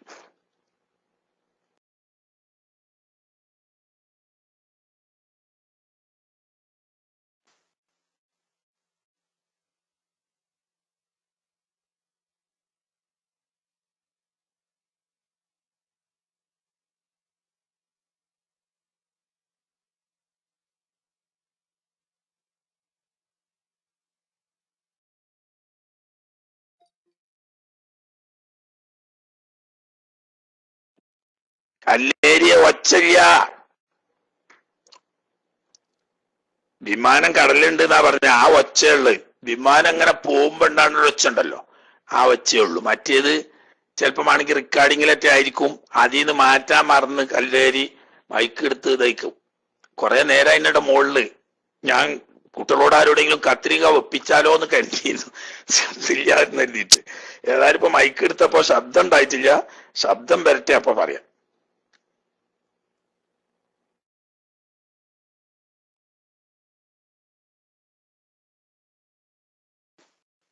അസ്സലാമു അലൈക്കും വറഹ്മത്തുള്ളാ. മാഷാ അല്ലാ, സോറി ഉസ്താദ്. പിന്നെ 1-2 PM-ലായിട്ട് പിന്നെ കഴിഞ്ഞ ദിവസങ്ങളിലെ വന്നിരിക്കുന്ന ചോദ്യങ്ങളാണ്. 2 ചോദ്യം ഉണ്ട്, അതുകൊണ്ട് ഇടക്ക് മൈക്കിൽ വരുന്ന അറിയിക്കുന്നു. പിന്നെ ഒന്ന് ചോദ്യം, ഒരാള് ഒരു മുറിയുണ്ട്, ഒതുവെടുക്കുന്ന അവയവത്തിൽ ആയാലും അല്ലെങ്കിലും ഒരാൾക്ക് ഒരു മുറിയുണ്ട്. ആ മുറി കെട്ടുന്ന സമയത്ത് കഴുകി വൃത്തിയാക്കി കെട്ടി. പക്ഷെങ്കിൽ ആ മുറിയിൽ നിന്ന് രക്തവും ചലവും വരാൻ സാധ്യതയുണ്ട്. പക്ഷെ കെട്ടുന്ന സമയത്ത് വളരെ വൃത്തിയാക്കി കെട്ടിവെച്ചതാണ്. അങ്ങനെ കെട്ടിവെച്ച് ഒതു ഒക്കെ നന്നായി ചെയ്തുകൊണ്ട് തന്നെ നിസ്കരിക്കുന്ന ഒരാൾക്ക് ആ പൊട്ടിൽ നിന്നും പിന്നീട് രക്തം വന്നോ എന്നുള്ളത് നോക്കേണ്ടതുണ്ടോ എന്നാണ് ഉസ്താദെ ചോദ്യം. അതായത് ആ കെട്ടിന്റെ മുകളിൽ രക്തം കാണുന്നില്ല, എന്നാൽ പിന്നെ അത് കഴിച്ചു കെട്ടുന്ന സമയത്ത് 1-2 ദിവസം കഴിച്ചു കെട്ടുന്ന സമയത്ത് അതിന്റെ ഉള്ളിൽ പിന്നീട് പൊളിഞ്ഞതായിട്ട് കാണപ്പെടുകയും ചെയ്താൽ ആ നിസ്കാരം പിന്നെ ഇത് മടക്കി നിസ്കരിക്കണം എന്നുള്ളതാണ് ചോദ്യം. അസ്സലാമു അലൈക്കും വറഹ്മത്തുള്ളാഹി.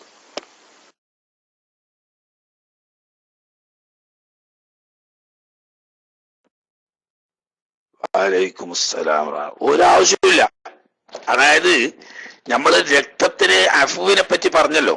സ്വന്തം ശരീരത്തിൽ നിന്നുള്ള രക്തം ധാരാളമായി ഉണ്ടെങ്കിൽ പോലും അതോടുകൂടി നിസ്കരിക്കൽ സഹിയാവും, മടക്കി നിസ്കരിക്കേണ്ട യാതൊരു ആവശ്യവുമില്ല. ഇപ്പോ മുറിവ് കെട്ടിയപ്പം രക്തമൊക്കെ കഴുകി വൃത്തിയാക്കി കെട്ടിയതാണ്, രണ്ടാമത് കഴിച്ചു കെട്ടാൻ നോക്കുമ്പോൾ രക്തം പൊടിഞ്ഞതായി കാണുന്നു. ഒരു കുഴപ്പമില്ല, അഞ്ഞ് പുറത്ത് തന്നെ കാണുന്നു. കെട്ടിന്റെ പുറത്തേക്ക് തന്നെ രക്തം പൊടിഞ്ഞു വന്നിട്ടുണ്ടെങ്കിൽ പോലും ആ നിസ്കാരം മടക്കി നിസ്കരിക്കേണ്ട ആവശ്യമില്ല, നിസ്കാരം സഹീഹാണ്. കാരണം രക്തം സ്വന്തം ശരീരത്തിൽ നിന്നുള്ള രക്തം കൂടുതലുണ്ടെങ്കിൽ പോലും അഫ്വ് ചെയ്യപ്പെടും. പിന്നെ കുറഞ്ഞ രക്തം അഫ്വ് ചെയ്യുമെന്ന് പറയേണ്ട ആവശ്യമില്ലല്ലോ. അപ്പൊ ആ നിസ്കാരം മടക്കി നിസ്കരിക്കേണ്ട ആവശ്യമില്ല. രക്തം പൊടിഞ്ഞിട്ടുണ്ടെന്ന് ഉറപ്പാണെങ്കിൽ പോലും നിസ്കാരം സഹിയാണ്.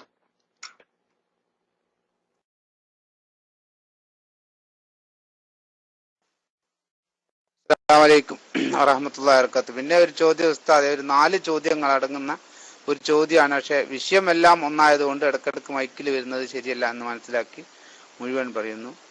ജീവനുള്ളവയുടെ ചിത്രം വരക്കുന്നതിൽ തെറ്റുണ്ടോ? പിന്നെ കിളികളെ വാങ്ങി കൂട്ടിൽ പോറ്റാമോ?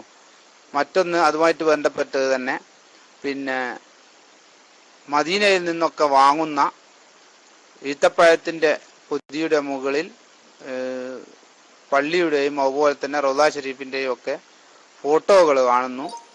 അങ്ങനെ വെക്കുന്നത് ശരിയാണോ എന്നാണ് ഒരു ചോദ്യം. അതായത് വാണിജ്യ അടിസ്ഥാനത്തിൽ അങ്ങനെ ആ ഫോട്ടോകൾ വെക്കുന്നതുകൊണ്ട് കുഴപ്പമുണ്ടോ? ഇനി ആ ഫോട്ടോകൾ നാം എന്ത് ചെയ്യണം? ഇതും കൂടിയാണ് ചോദ്യം. അസ്സലാമു അലൈക്കും വറഹ്മത്തുള്ളാഹി.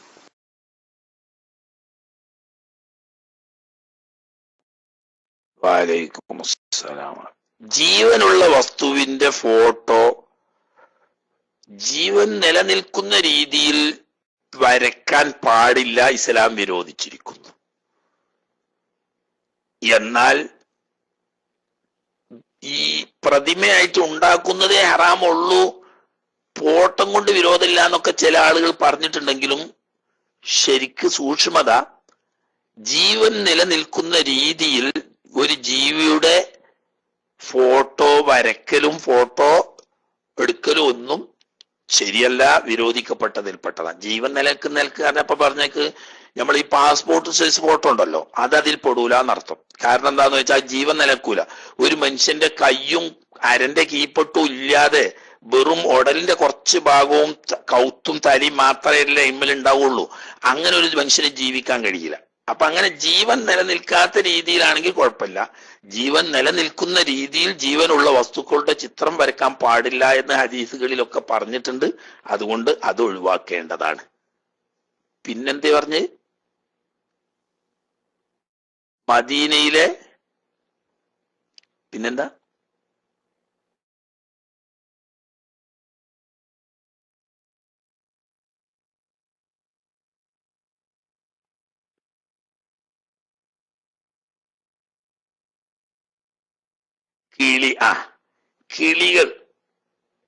കിളികളെ നമ്മളെ സംസാരിക്കുന്ന കിളി, അല്ലാതെ കാണാൻ പറ്റുന്ന ചുറുക്കുള്ള കിളികൾ, ഇങ്ങനെയുള്ള കിളികൾ, മറ്റ് ജീവികൾ, ഇവയെ വീട്ടിൽ കൂട്ടിലിട്ട് പോറ്റുന്നത്, അവക്ക് വേണ്ട ഭക്ഷണവും വെള്ളവും സംരക്ഷണവും കൊടുക്കാൻ കഴിയുമെങ്കിൽ അനുവദനീയമാണ്, ഹലാലാണ്, ഇസ്ലാം വിരോധിച്ചിട്ടില്ല. അപ്പൊ ഇതിന്റെ സ്വാതന്ത്ര്യം തടയല്ലേ എന്നൊരു ചോദ്യം സ്വാഭാവികമായും വരാം. പക്ഷേ മനുഷ്യന്റെ ഹലാലായ ഉപയോഗങ്ങളിൽപ്പെട്ടതാണ് അവയെ കണ്ട് ആനന്ദിക്കുക എന്നത്. എല്ലാം പടച്ചോൻ മനുഷ്യന് വേണ്ടി പടക്കപ്പെട്ടതാണല്ലോ. അപ്പൊ അങ്ങനെ ഒരു ആവശ്യത്തിന് വേണ്ടിയിട്ട് അത്തരം കിളികളെ പോറ്റുകയും കൂട്ടിലിട്ട് വളർത്തുകയും, കിളി മാത്രമല്ല ജീവികളെയും കൂട്ടിലിട്ട് വളർത്തുകയും ചെയ്യുന്നതിന് തെറ്റില്ല. പക്ഷെ എന്ത് വേണം? അവക്ക് ആവശ്യമായ ഭക്ഷണം, വെള്ളം, ആവശ്യമുള്ള രോഗം വരുമ്പോൾ വരുന്ന ചികിത്സ തുടങ്ങിയ സംരക്ഷണങ്ങളൊക്കെ ചെയ്യുമെങ്കിൽ അത് ഹലാലാണ്, അത് കുഴപ്പമില്ല. പിന്നെ മൂന്നാമത് എന്തേ പറഞ്ഞ, മദീന ഷരീഫിൽ നിന്ന് ഈ ഹദിയക്കാരൊക്കെ വാങ്ങുമ്പോൾ ബോക്സിന്റെ മേലിൽ പള്ളിയുടെയും റൗള ഷരീഫിന്റെയും ഒക്കെ ചിത്രം കാണുന്നു. അത് കച്ചവടത്തിന്റെ ഭാഗമായി ഉപയോഗിക്കുകയാണ്. പക്ഷെ അതുകൊണ്ട് വലിയ ബുദ്ധിമുട്ട് വരുന്നുണ്ട്. എനിക്ക് തന്നെ ഉണ്ട് ഒരു അനുഭവം. ഒരിക്കൽ ഒരു കമ്പനിയിൽ നിന്ന് അവിടെ ജോലി ചെയ്യുന്ന ഒരു എക്സിക്യൂട്ടീവ്, നമ്മളൊരു സുഹൃത്താണ്, അദ്ദേഹം ഒരിക്കൽ അജ്വ, ഒരു പാക്കറ്റ് അജ്വ കൊണ്ടുവന്നു. അപ്പൊ അതിന്റെ കവറിൽ ബഹുമാനപ്പെട്ട മസ്ജിദുൻ നബവി നല്ല ഭംഗിയായി ചിത്രീകരിച്ചിട്ടുണ്ട്. ഞാനത് ആ ബോക്സിൽ നിന്നും വെട്ടിയെടുത്ത് ഇപ്പോഴും ഞാൻ ഇവിടെ ഇങ്ങനെ വെച്ചേക്കാണത്. കാരണം പേടിച്ചിട്ട്. കാരണം മസ്ജിദുൻ നബവി ആണല്ലോ, മസ്ജിദ് നബവി പൂർണ്ണമായിട്ടുണ്ട്. അതിൽ ഹബീബ് റസൂലുള്ളാഹി സ്വല്ലല്ലാഹു അലൈഹി വസല്ലമ തങ്ങളുടെ ഖബർ ഷരീഫ് ഉൾപ്പെടുന്ന കുബ്ബ ഉൾപ്പെടെയുള്ള ആ മസ്ജിദ് നബവി ഒന്നിച്ച. അപ്പൊ അതിനെ ബഹുമാനിക്കേണ്ട വസ്തുവാണ്. ഈമാനുള്ള മനുഷ്യന്റെ കൽബിൽ അത് വല്ലാതെ വേദന ഉണ്ടാക്കും. അത് അവിടെയും ഇവിടെയും വലിച്ചെറിഞ്ഞ് ആ കാരക്ക് ഉപയോഗിച്ച് കഴിഞ്ഞാൽ എവിടെയെങ്കിലും കുമാമയെ കൊണ്ടുപോയി വലിച്ചിടണം. അത് നല്ലതല്ല. അത് മുഹത്തറമായ ആദരിക്കപ്പെടേണ്ട വസ്തുക്കളെ കച്ചവടച്ചരക്കാക്കി അനാദരിക്കാൻ ഇടവരും. അതേ സമയത്ത് ബഹുമാനപൂർവ്വം എവിടെയെങ്കിലും വെക്കുന്ന ചിത്രമാണെങ്കിൽ കുഴപ്പമില്ല. ഇത് അതല്ലല്ലോ, കാരക്കെടുത്ത് കഴിഞ്ഞാൽ ബോക്സ് വലിച്ചെറിയല്ലേ ചെയ്യുക. അപ്പൊ അത് നല്ലതല്ല. സംഗതി നമ്മളെ കയ്യിൽ കിട്ടി നമ്മളത് ബഹുമാനിക്കുക. സംരക്ഷിക്കാൻ കഴിയില്ലെങ്കിൽ പറഞ്ഞേക്ക് എവിടെയും കത്തിച്ചിടുകയോ മറ്റോ ചെയ്യുക. മാലിന്യങ്ങളിലും അവിടെ എവിടെയും പോകാതെ നിരക്ക് സൂക്ഷിക്കുക. ഓക്കെ.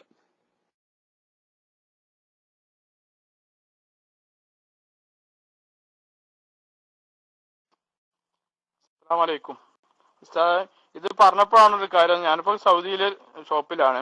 ഇവിടെ നമ്മളെ മുസ്ലിം സുഹൃത്ത് തന്നെ ജോലി ചെയ്യുന്നുണ്ടായിരുന്നു. അപ്പോ ഇവിടുന്ന് ഇപ്പോ ഈ ജാലിയാത്തിൽ നിന്നുള്ള ആളുകൾ ആരാണെന്നല്ല, കുറച്ച് അതായത് വഹാബിസം പ്രചരിപ്പിക്കുന്ന രീതിയിലുള്ള ബുക്കുകളൊക്കെയാണ്. അതിൽ ആയത്ത് ഹദീസൊക്കെ ഉണ്ട് അതില്. അപ്പൊ ഇങ്ങനത്തെ കുറെ ബുക്കുകളെല്ലാം അവന്റെ അടുത്തെല്ലാം കൊടുത്തിട്ട് പോയി. അപ്പൊ ഇത് വന്ന് കണ്ടു നോക്കുമ്പോ പറഞ്ഞാൽ ഇതിപ്പോ നമുക്ക് ആൾക്ക് ഇപ്പോ പഠിക്കാൻ വേണ്ടി കൊടുക്കാനും പറ്റൂല. ഇതിപ്പോ എന്താ ചെയ്യുക? ഇതിൽ ആയത്ത് ഹദീസ് ഞാനിപ്പോ ഇത് ഒരു വാർത്തക്ക് മാറ്റിങ് വെച്ചിരിക്കുന്നത്. അതാണ് ഒന്നും രണ്ടൊന്നല്ല കൊടുത്തത്. ഒന്നിന്റെ തന്നെ കുറെ കോപ്പികളൊക്കെ ആയിട്ടാണ് കൊടുത്തിട്ട് വാരി കൊടുത്തിട്ടാണ് പോയതാണ്. പിന്നെ എന്റെ ചോദ്യം ഇതല്ലായിരുന്നു. ഇതിനോട് കൂടെ ഞാൻ ചോദിക്കണത് എന്താ വെച്ചാല്, ഇതന്നെ, അതായത് ഉളുഹിയത്തിന്റെ ഒക്കെ ഇറച്ചി നമുക്ക് കിട്ടി കഴിഞ്ഞാല് റൂമിലെല്ലാം മറ്റ് മതസ്ഥരാരെങ്കിലും ഉണ്ടെങ്കിൽ അവർക്ക് ഇത് ഭക്ഷിപ്പിക്കാൻ പറ്റുമോ നമുക്ക് കിട്ടിയതിൽ നിന്ന്? അങ്ങനെ അതൊന്ന് പറ്റുമോ എന്നുള്ളതും കൂടെ ഒന്ന് പറഞ്ഞ ഉപകാരം. അസ്സലാമു അലൈക്കും വറഹ്മത്തുള്ളാഹി.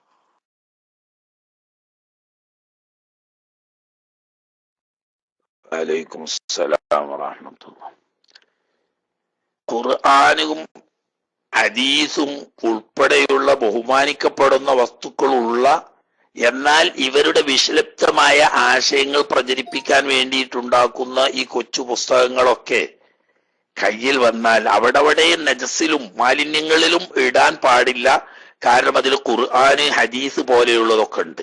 എന്നാൽ അത് പ്രചരിപ്പിക്കാനും നമുക്ക് പറ്റില്ല. അതുകൊണ്ട് നല്ല നിരക്ക് തീയിട്ട് കളയാം. അതാണ് അതിന്റെ മാർഗം. മനസ്സിലായില്ലേ? പിന്നെന്തേ രണ്ടാമത്തെ എന്തേ പറഞ്ഞേ? രണ്ടാമത്തെ പേരെന്തോ കൂടി പറഞ്ഞല്ലോ. ഉദൂഹിയത്ത്. ഉദൂഹിയത്ത്, ഹഖീഖത്ത് തുടങ്ങിയ, ഇനി അതുപോലെ തന്നെ ഹജ്ജിന്റെ ഇതുമായി ബന്ധപ്പെട്ട ഫിദിയകള്, ഹദിയകൾ തുടങ്ങിയ ഇബാദത്തിന്റെ ഭാഗമായി ലഭിക്കുന്ന മാംസം അത് മുസ്ലിങ്ങളല്ലാത്തവർക്ക് കൊടുക്കാൻ പാടില്ല. മാംസമായിട്ടും കൊടുക്കാൻ പാടില്ല.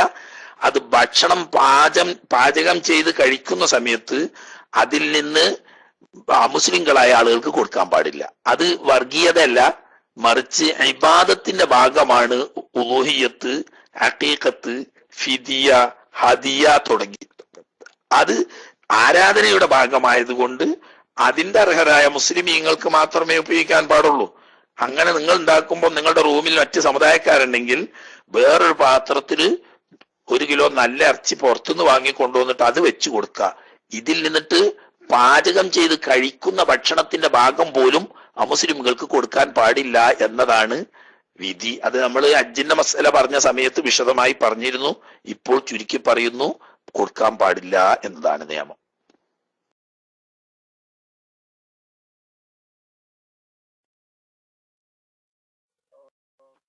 അസ്സലാമലൈക്കും. പിന്നെ ഈ ഹജ്ജ് ചെയ്യുന്നത് കൊണ്ടുണ്ടാകുന്ന ഫിദിയയുടെ അറവ് അത് മക്കത്ത് നടത്താൻ കഴിഞ്ഞിട്ടില്ലെങ്കിൽ മക്കത്ത് നിന്ന് തിരിച്ച് നാട്ടിലേക്ക് പോയിട്ട് നാട്ടില് കൊടുത്താൽ മതിയോ? അതല്ലെങ്കിൽ സൗദി അറേബ്യ തന്നെ ഉള്ള ആളാണെങ്കിൽ റിയാദിലെല്ലാം എടുത്തിട്ട് അറുത്തിട്ട് റൂമിൽ വെച്ച് ഭക്ഷിച്ചാൽ മതിയോ? അസ്സലാമലൈക്കും.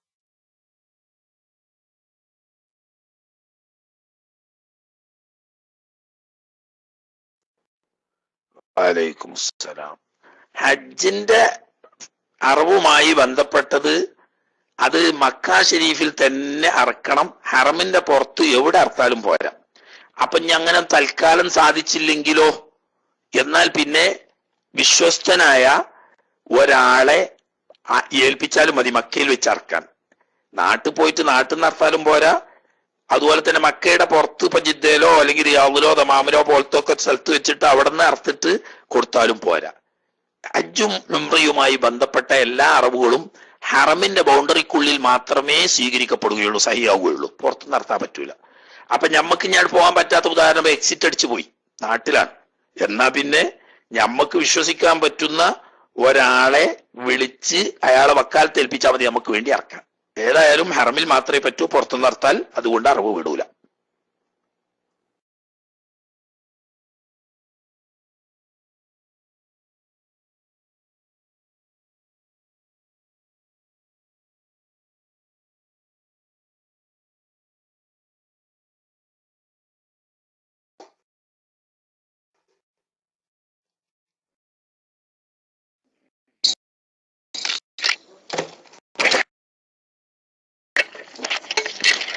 അടുത്ത ആള് മൈക്ക് എടുക്കുന്നില്ലല്ലോ. ഹലോ, അടുത്ത ആള് മൈക്ക് എടുക്കാത്തത് കൊണ്ടാണ് ഞാൻ മൈക്ക് എടുത്തത്. ഒരു ചോദിച്ചതിനാൽ ചോദിക്കാൻ പറഞ്ഞതാണ്. ഉസ്താദെ, സൗദിയിൽ നിന്നൊക്കെ ഇൻസ്റ്റാൾമെന്റ് വിധി എന്താണെന്നാണ് ചോദിച്ചിട്ടുള്ളത്. 30,000 റിയാലിന്റെ വാഹനം 40,000 രൂപക്കെടുത്ത് അതിങ്ങനെ മാസാന്തരം ഇത്ര തുക എന്നുള്ള ആ അടവിന്റെ ശൈലിയിൽ കെട്ടിവെക്കുന്നതിന്റെ ഹുക്മ് എന്താണെന്ന് ചോദിച്ചിട്ടുണ്ട്. ചോദ്യം കേട്ടിട്ടുണ്ടാവുമെന്ന് വിചാരിക്കുന്നു. ദ്വാവസ്യത്തോളം ആയിക്കോട്ടെ. അസ്സലാമു അലൈക്കും.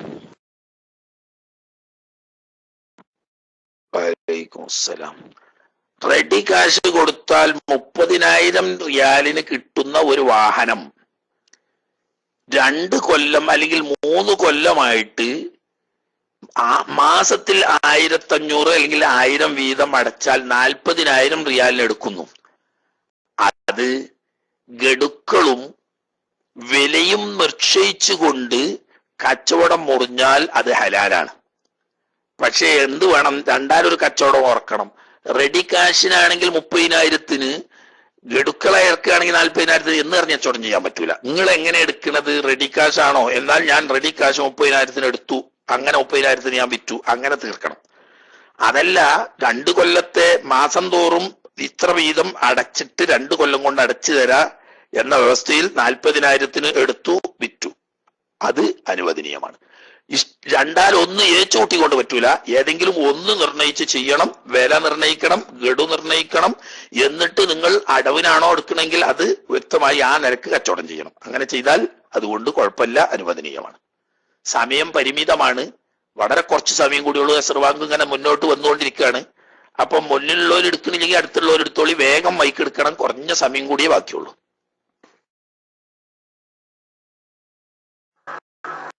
അസ്സലാമു അലൈക്കും വറഹ്മത്തുള്ളാഹി വബറകാതുഹു. സക്കാത്തിനെ സംബന്ധിച്ച് സൗണ്ട് ക്ലിയർ ആയിരിക്കുമെന്ന് മനസ്സിലാക്കുന്നു. സക്കാത്തിനെ സംബന്ധിച്ചുള്ള ഒരു ചോദ്യമാണ്. ഇപ്പോ ഒരു പെങ്ങള് അല്ലെങ്കിൽ ഒരു അമ്മായി, അതുപോലത്തെ കുടുംബത്തിൽപ്പെട്ട ആ പെങ്ങളുടെ ആവശ്യങ്ങളിൽ ഭർത്താവിനെ കൊണ്ട് കഴിഞ്ഞു പോകുന്നുണ്ട്. അതുപോലെ തന്നെ അമ്മായിക്കാരെ കൊണ്ട് കഴിഞ്ഞു പോകുന്നുണ്ടെങ്കിൽ അങ്ങനത്തെ സ്ത്രീകൾക്ക് സക്കാത്ത് കൊടുക്കാൻ പറ്റുമോ? സക്കാത്ത് കൊടുത്താൽ വീടോ എന്നാണ് ചോദ്യം. ഇൻഷാ അല്ലാഹ് മൈക്ക് റിലീസ് ചെയ്യുന്നു.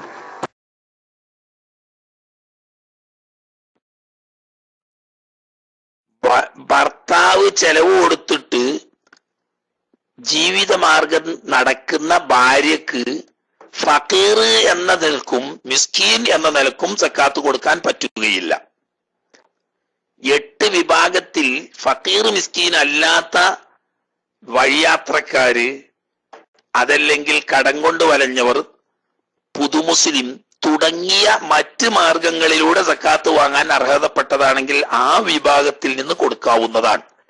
എന്നാൽ ഭർത്താവുണ്ട്, ഭർത്താവിന് വഴിപ്പെട്ട് ജീവിക്കുന്ന സ്ത്രീക്ക് വേണ്ട ജീവിത ചെലവ് കഴിക്കേണ്ടത് ഭർത്താവാണ്.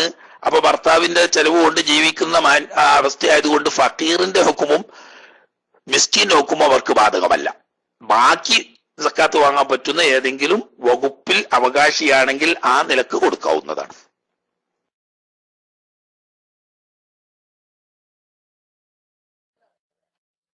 അസ്സലാമു അലൈക്കും വറഹ്മത്തുള്ളാഹി വബറകാതുഹു. മറ്റു സുഹൃത്തുക്കളും വിഷമം തോന്നരുത്. ഒരു ചോദ്യം വന്നിരുന്നു, എൻ്റെ ഒരു സുഹൃത്തിന്റെ ചോദ്യമാണ്. തയമ്മും ചെയ്യുന്ന വിഷയത്തെ പറ്റിയിട്ട്. അതായത് ഒരു അസുഖം, ഒരാളുടെ കാലിൽ അല്ലെങ്കിൽ പിന്നെ ഒളുവിന്റെ അവയവത്തിൽപ്പെട്ട ശരീരത്തിൽ ഒരു മുറിവുണ്ടായി. അങ്ങനെ അദ്ദേഹം അവിടെ മുറിവ് കെട്ടി. അങ്ങനെ ജനാപത്ത് കാരണമായാലും വലിയ അശുദ്ധിക്കാരനായി എങ്കിൽ അദ്ദേഹം ഈ കെട്ടുന്നതിന് മുമ്പ് ഒളു എടുത്തു കഴിഞ്ഞാൽ പിന്നെ ആ നിസ്കാരങ്ങള്, തയമ്മും ചെയ്ത നിസ്കാരങ്ങള് ഖളാ വീട്ടേണ്ടതുണ്ടോ? കുളിക്കുന്നതിന് പകരം പിന്നെ ഈ തയമ്മും ചെയ്യുമ്പോൾ അവനക്ക് കുളിച്ചു കഴിഞ്ഞ് പിന്നെ ഇത് ഉണങ്ങിയ ശേഷം വീണ്ടും ഖളാ വീട്ടേണ്ടതുണ്ടോ എന്നാണ് ചോദ്യം. പിന്നെ അതിന് പുറമെ തന്നെ ഈ കെട്ട് എങ്ങനെ ആ മുറിക്ക് മാത്രമാവല്ല, മുറിയുടെ കുറച്ച് മേലെ കയറി കഴിഞ്ഞാൽ ആ കയറി ഭാഗങ്ങൾ നനയേണ്ടതുണ്ടോ? അങ്ങനെ ഉണ്ടായിരുന്നു. വിശദീകരിച്ചുള്ള ഉപകാരമായിരുന്നു. അസ്സലാമു അലൈക്കും വറഹ്മത്തുള്ളാഹി വബറകാതുഹു.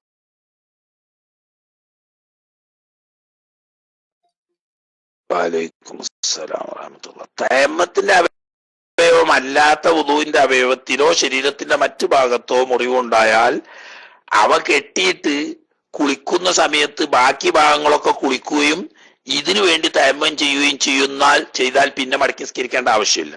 എന്നാൽ മുറിവ് കെട്ടാൻ ആവശ്യമുള്ളതിനേക്കാൾ കൂടുതൽ കുറേ ഭാഗം പ്ലാസ്റ്റർ ഇട്ട് ഒന്നിച്ച് മറച്ചതാണ്, അവിടെ ഒന്നും നനഞ്ഞിട്ടില്ലെങ്കിൽ അത് കൊണ്ട് പിന്നെ രണ്ടാമത് മടക്കി നിസ്കരിക്കേണ്ടി വരും. കാരണം എന്താന്ന് വെച്ചാൽ ഈ മുറിവ് കെട്ടാൻ ആവശ്യമുള്ള മുറിവായിട്ട് ബന്ധപ്പെട്ട സ്ഥലം അല്ലാതെ വേറെയും കുറേ സ്ഥലം ഉണ്ടല്ലോ, ആ സ്ഥലം ശുദ്ധിയാക്കാൻ കഴിയാതെ വരികയാണ്. അതേ സമയത്ത് മുറി കെട്ടിയൊക്കെ ആണെങ്കിൽ തൈമത്തിന്റെ അവയവത്തിലാണെങ്കിൽ മടക്കി നിസ്കരിക്കണം, തൈമത്തിന്റെ അവയവം അല്ലാത്ത വുദൂവിന്റെ അവയവത്തിലാണെങ്കിലും അല്ലെങ്കിലും തൈമം ചെയ്ത് നിസ്കരിച്ചാൽ പിന്നീട് ആ കുളിക്കേണ്ടതിന് ബാക്കിയുള്ള ഭാഗത്തിന് കുളിക്കണം. പിന്നെ തൈമത്തിന്റെ അവയവത്തിന് വേണ്ടി ഈ മുറി ഉള്ള സ്ഥലത്തിന് വേണ്ടിയിട്ട് തൈമം ചെയ്യുമ്പം മുഖത്തിലും കയ്യിലുമാണല്ലോ തൈമം ചെയ്യേണ്ടത്. അവിടെ തൈമത്തിന്റെ മണ്ണെത്തുന്നതിന് തടസ്സമില്ലെങ്കിൽ മടക്കി നിസ്കരിക്കേണ്ടതില്ല. ഓക്കെ, സമയം ബാങ്ക് കൊടുക്കാനായി. അതുകൊണ്ട് ഇനി കുറെ ആളുകൾ കൈപൊക്കി നിൽക്കുന്നുണ്ട്, അവരോടൊക്കെ ക്ഷമ ചോദിക്കുന്നു. നാളെ നേരത്തെ വരിക. അള്ളാഹു സുബ്ഹാനഹു വ തആല തൗഫീഖ് ചെയ്യുമാറാകട്ടെ. അള്ളാഹു സുബ്ഹാനഹു വ തആല നാം ഈ ഒരുമിച്ച് കൂടുന്നതും പറയുന്നതും കേൾക്കുന്നതും ഒക്കെ ഒരു ഖൈറായ അമലായ അള്ളാഹു തആല കബൂലാക്കുമാറാകട്ടെ. അറിയാതെ വല്ല തെറ്റുകുറ്റങ്ങളും വന്നു പോകുന്നുണ്ടെങ്കിൽ റബ്ബ് സുബ്ഹാനഹു വ തആല വിട്ടുകൊടുത്ത് മാപ്പാക്കി തരുമാറാകട്ടെ. ربنا تقبل منا إنك أنت السميع العليم وتب علينا إنك أنت التواب الرحيم واغفر لنا يا غافر المذنبين وارحمنا برحمتك يا أرحم الراحمين بفضل صلى الله على محمد صلى الله عليه وسلم صلى الله على محمد صلى الله عليه وسلم اللهم صل على محمد يا رب صل عليه وسلم وصل على جميع الأنبياء والمرسلين والحمد لله رب العالمين. دعاء وصية. السلام عليكم ورحمة الله.